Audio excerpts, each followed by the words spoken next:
All right, welcome back. We're going to finish off the subject for this first module with the two readings from Friedrich Hayek. What I call this is the market in motion.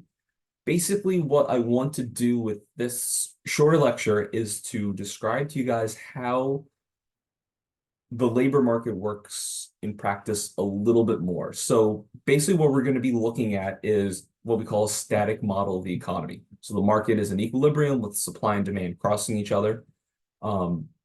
Something will happen that will either shift supply or the demand curve, and then we'll look to see how the market adjusts.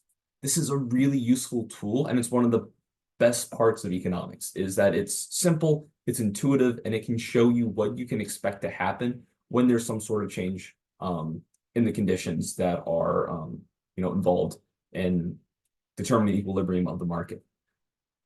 But this model is simplified and it's not perfect. So I wanted to include just this little discussion in the beginning to kind of get this in your guys' heads before we start getting in more detail. I think this is the best place to put it, but maybe this will be better later for after we talk about equilibrium and go through that analysis. But I think it's important to know it ahead of time. So that's why I put it here, at least to start. So I want you to be able to understand the models of equilibrium. And like I said, I think this is necessary.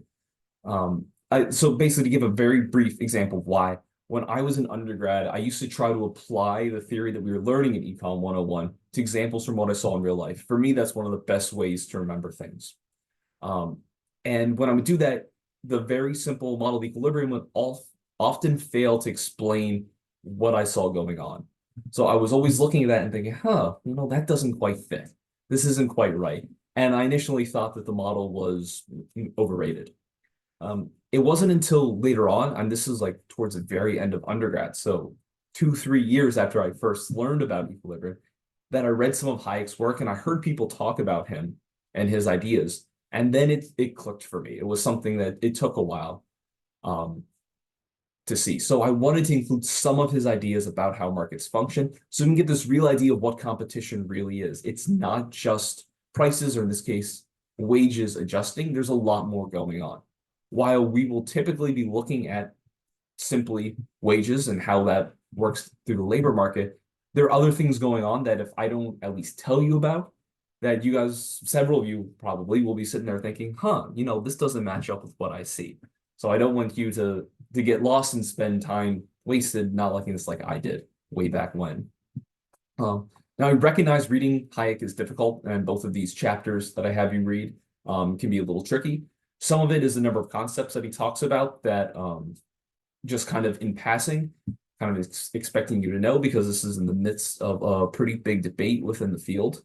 And some of it is just the style of his writing, because he was German, and German writing is very dense, very long sentences. That said, I believe this topic deserves some reading. I think every topic deserves some background reading before we go into the lecture, so you have something to pull with you. But don't worry that it's pretty complicated. Try to get through it. But like I said, I think you need some sort of reading, some sort of background, or else it wouldn't be fair to you, even if that reading is kind of difficult. Later on, there's going to be a few simple questions based on these two readings, basically just kind of like the high-level takeaway. I don't expect you to get into the nitty-gritty of the field. I think the second reading, he mentions Joseph Schumpeter, a great economist in passing, and says why he's wrong, like, within a paragraph. I don't expect you to be able to understand that, regurgitate it, anything. But knowing about how the market is constantly in motion, about competition is a discovery process, the important role of the generation of knowledge through competition, I think these are really important and topics that would help for the course, and help if you keep them in the back of your mind as a sort of background while we're going to the models. I think that will be extremely valuable in helping you understand what's going on. So yeah, we'll just dig a little deeper into this topic.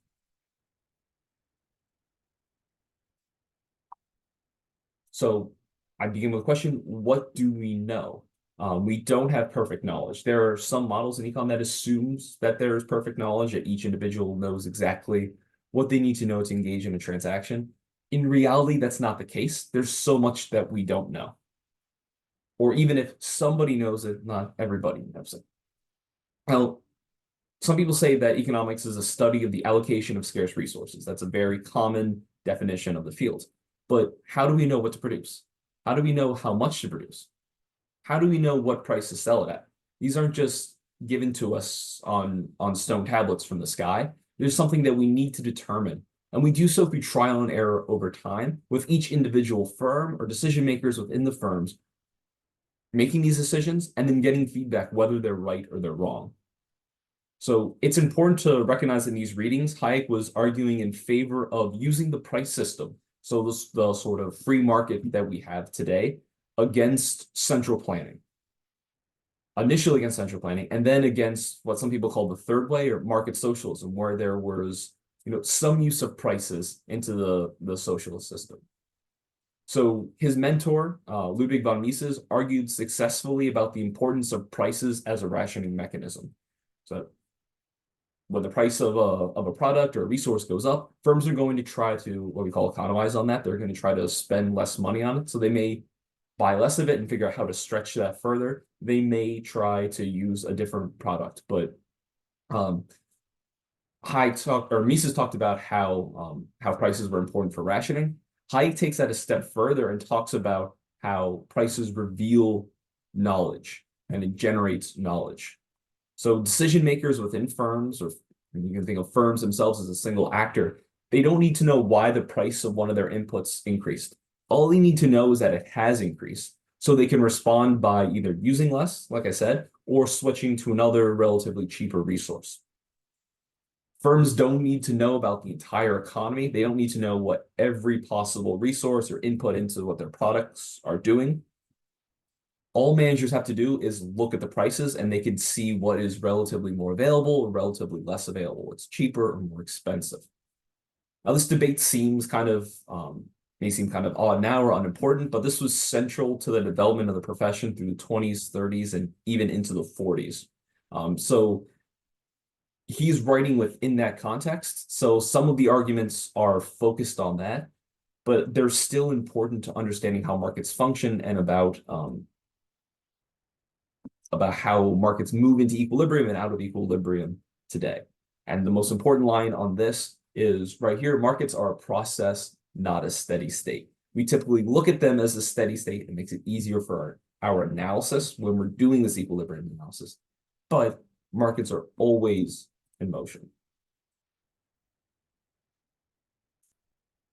So knowledge is spread out across all members of society. All workers in the economy all know different things about their company, about the products they use, so on and so forth. No one person can know it all, and it's very difficult to aggregate into some sort of statistics or some number to share with people. So often the CEO won't know about little things going on the shop floor. There's no way to be able to compile that into some report or to put into a single number to show the CEO later. And it's often created in these particular circumstances of time and place. So the best example of this sort of tacit knowledge, or the knowledge of time and place, is one of my old coworkers at the furniture factory, which unfortunately I'll be using as an example several times in this course. Sandy worked in the upholstery department. She was there for probably about 30 or 35 years by the time I worked there. Anytime something weird would come up, maybe there was something weird on a piece of the furniture and we needed acetone to help pull it off, we could go to Sandy and say, hey, where do we keep the acetone? Where do we do this? If this weird thing happens, what do we do? And she knew. She had so much experience there that when these problems arose in the past, she was involved in enough that she knew to tell us what to do. This didn't show up in any training manual. Had she left, all that knowledge would have gone with her because she slowly picked it up over time. This is incredibly, incredibly valuable, and it's very difficult to try to move that knowledge up the chain. Hayek writes quite a bit about scientific knowledge versus tacit knowledge. So scientific knowledge is the stuff that's legible, that's easy to see, versus the knowledge of time and place that a lot of workers have. Another thing that Hayek talks about is the importance of who's actually doing the planning. So we contrast central planning going on where there's one small committee with an entire market where there's all these individual firms and decision makers making their own plans. So in a market, there's no central plan. Each individual And each firm is creating their own plans, they're putting them into action, and then they're getting feedback to see whether what they did meets consumer needs or not. So we talked about equilibrium in labor markets in the last two lectures, and this is the sort of ideal state. This is where we want to get to at the end. This is what we're moving towards in an economy. But we rarely, if ever, actually reach equilibrium, even though we're constantly moving towards it. So conditions are constantly changing, and as Hayek would note, new knowledge is constantly being generated through that process.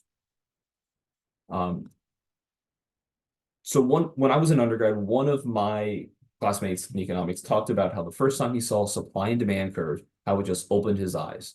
He'd worked for an insurance company for a few years between high school and college. So he had a little bit of that real world experience. He saw that and he said it was just incredible for him. I just kind of kept quiet about that or maybe just asked him some questions, didn't talk about myself because it didn't do the same for me. And I felt like there was something wrong with that. It wasn't until I heard the economist Israel Kirzner give a talk about Friedrich Hayek's, market as a process talk towards the very end of undergrad that it really opened my eyes and I understood equilibrium. That markets are not static, that we're constantly moving. So the supply and demand curves are constantly shifting in and out. Maybe they would be changing their slope, which we'll talk about later. These are continually going on and we're adjusting and moving towards equilibrium. Once I heard that, it just kind of opened my eyes to understand this, which again, why I wanted to talk about this stuff. So the constant churning of the market is how we improve and we get to a better place. So what we call equilibrium, one of my professors in grad school used to call the sum of all entrepreneurial successes and failures.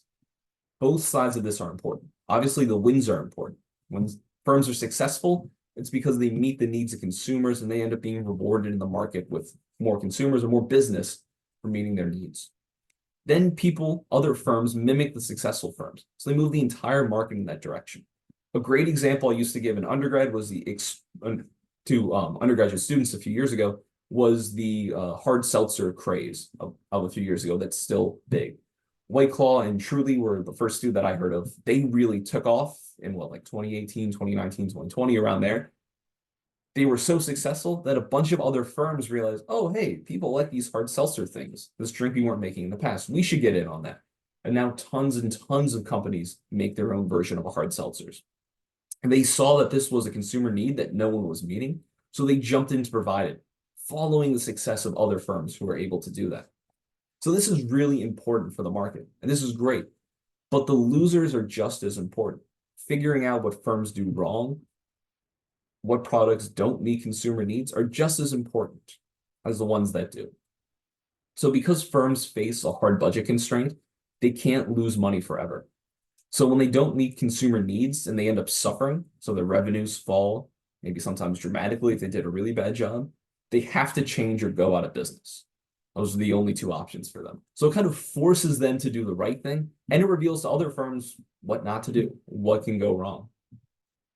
Now, early supporters of central planning argue that it would be less wasteful than the market because you have the central planning board coming up with what firms are going to do. You don't have all these failures. You don't have New Coke. You don't have the Ford Edsel. You don't have these terrible products that no one wants. You waste all these resources making them. So basically what you do is you could save time and skip ahead and just have the wins, not the losses. The problem is we can learn quite a bit from the missteps and the mistakes, just as much as we can learn from the successful changes. So the market is an example of decentralized planning. Each individual firm has their own plan ahead of time. They have, their own planning committee. Joseph Schumpeter called firms an island of central planning and a sea of competition. They're acting like that central planning board would do for the whole economy, but just for what the firm is going to do. But because there's competition between the firms, some end up succeeding. They do the right thing. They are rewarded. Some firms do the wrong thing, create a bad product. Consumers don't want them. And they end up suffering for it. So central planning relies on the knowledge held by the committee members, this sort of scientific knowledge that we can write down, that we can put in a spreadsheet, but they don't have the sort of tacit knowledge that so many employees within firms do have. It's impossible for them to be able to get that information. So they're missing out on quite a bit. And it's often revealed through competition. So Hayek's statement that competition is beneficial when the results are unexpected is really important, and I think it's underappreciated in economics in general. So competition is a process that reveals what best meets consumer needs, rewarding those who do and punishing those who don't. It's this feedback mechanism which, over time, filters out the poor performers. And when it filters out the poor performers, it frees up those resources to be used for more valuable products that better meet consumer needs. We don't know ahead of time what's going to be successful. Sometimes we think we know just from some basic market research. Sometimes we have absolutely no idea. Any entrepreneur that you talk to can tell you that it's extremely risky to open up your own business, that there is so much risk involved in starting it, and you don't know at the end of the day whether it's going to be successful a year from now, 5 years from now, 10 years from now. Many economists don't realize the insight that this should give us, that this is an example of how entrepreneurship, how competition generates quite a bit of knowledge. If we knew what was going to be successful ahead of time, then we wouldn't need competition. In this perfect world where everyone has complete knowledge, well, a lot of things wouldn't be necessary, but competition is one of them. But Hayek points out we lack this knowledge. We don't know what's going to be successful ahead of time, so we have to somehow generate it. And competition is the best way that we figured out as a society to do so. So now it's important to note that firms compete on far more than just on price. And Hayek talks a lot about this. He talks more about the market for products than he does for the actual labor market. But we can apply this concept very, very easily to the labor market. So of course, lowering prices for your product can be a great way to attract more consumers, while also companies have sales. But they also do other things. Firms also do other things, I should say. They try to make higher quality products sometimes. Maybe they try to create a new product that meets a consumer's need that wasn't met before, or better meets that need. So I had to take a strategic management course when I was an undergrad, and we did a market simulation. And a big part of that market simulation wasn't just trying to lower prices. It was trying to innovate and to grow your market share by doing new things. So things besides just lowering prices. All right, so this will be the last slide that we'll end with, kind of taking these ideas from Hayek and applying them to the labor market. So let's imagine a firm wants to attract and retain talented workers. So an easy thing they can do is increase the wages that they offer. But let's imagine an extreme scenario that even though this is a white-collar business with highly talented workers, the boss can be a real SOB, constantly yelling at the team when they make mistakes, and unnecessarily so. And let's say their workday starts at 6 a.m. Again, even though it's white-collar and they don't need to start at 6 a.m. What if they set the clock 10 minutes fast so that you constantly have to do the math when you look at your watch to adjust to the time in your head? My old furniture factory actually did this. There was a holdover from the days when there were a bunch of factories right in a row. They all lit out at the same time. So they all agreed to, change their clocks a little bit so that it would smooth out the traffic flow. It wouldn't be a crazy traffic jam. But it was something that really messed with your head and something no one really liked. There's a bunch of these little or sometimes big things that can really bother workers. And this doesn't show up if you're just looking at salary. So firms can attract and retain workers by making job conditions better. This shouldn't be some kind of brand discovery or innovation for us. This is something that we can pick up from our own lives, that if a company is good to work for on a day-to-day basis, that you're going to want to work there more than another company with worse conditions but the same wages. So if companies can figure out how to make job conditions better, it can be valuable for workers to attract them and to retain them.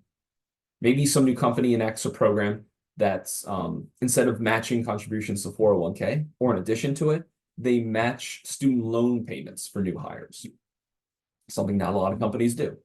Over time, this idea spreads out to new companies that wants to bring in highly skilled workers just out of college, get the cream of the crop coming out of school, offer to help them with their student loans like they do for 401ks. Over time, this starts to spread out if it's something that's successful and able to attract these new workers, if it's something they really want. So let's think about our model of a labor market, which right now, the very simple one that I walked through, just like the quick highlights earlier, relies on just wages. Well, it's incomplete. There's a lot more that matters than just wages. So what can we do here?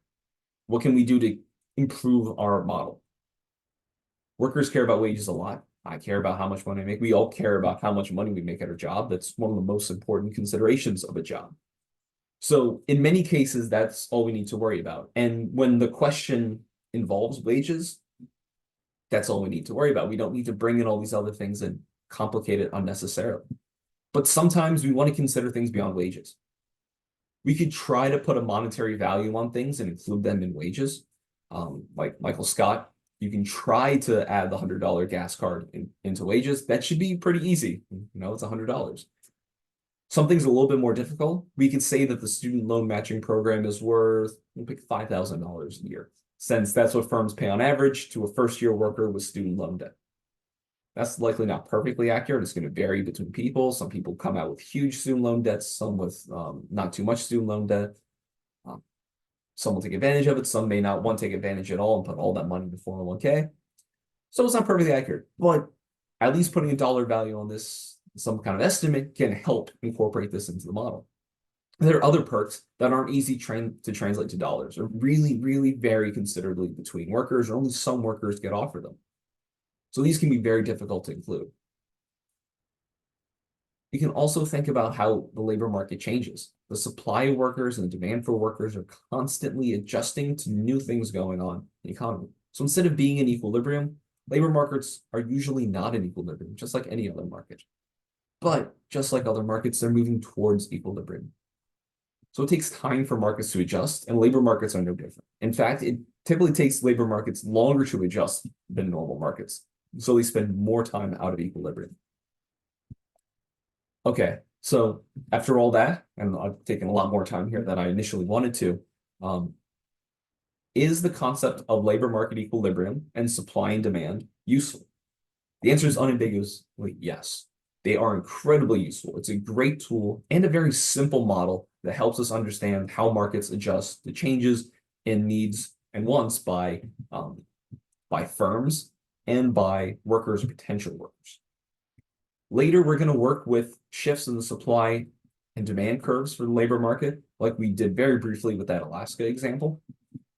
And this model can tell us so much about what we can expect to happen. Such a great tool. It's incredibly useful. I don't want to spend the time underselling it before we really even talk about it in detail. But I do want to provide some background, especially if you're like me, and show how it doesn't perfectly capture the real world. Like we talked about in the last section with models, all models have to simplify the real world. If it was just as complex as the real world, it would be the real world, and it wouldn't help us at all because it's too complicated. By its very nature, a model has to simplify things so we can work with it, so we can identify the changes in specific variables and how those affect other outcomes. So I'm certain you can look at the hiring practices in your own field and within your own firm and see some places where the market is not in equilibrium or where considering wages don't tell the whole story. That's absolutely true. But supply and demand are a great tool for certain things. They can't tell us everything, but for many things, for a lot of things, for most things, they can tell us quite a bit and they're extremely useful. But like any tool, we should only use it when it's appropriate to answer questions or help us with the analysis that we're working on. Thankfully, this model is often appropriate. So hopefully I didn't scare you guys too much about this. Like I said, or like I think I said at the beginning of the lecture, it's been too long now. I'm sorry for being so long-winded. We will be having, I don't know, maybe 2 questions about this on the midterm, like a multiple choice type question. I will have a nice long review sheet showing all the topics that you'll need to study, so you will have some idea going into it. But basically, I want to include this so that as you're learning about the model of supply and demand, labor market equilibrium, you don't look at that and say, this is crazy, this is nuts, this doesn't describe what's going on in the real world. So you have some sort of deeper idea. I don't expect you to be able to sit down and write a 10-page essay on Hayek's role in the socialist calculation debate, or how we disagreed with this economist or that economist. That's not what's important. What I really, really want you to take away from this is that markets are constantly moving. And I will definitely be hammering that home later on when we talk about shifts in supply and demand curve. But I'll stop here. This is the last lecture for this module. There's a hopefully small number of assignments for you to work through for this introductory chapter. Next module, we'll be jumping into the labor market supply curve. So I'll see you then.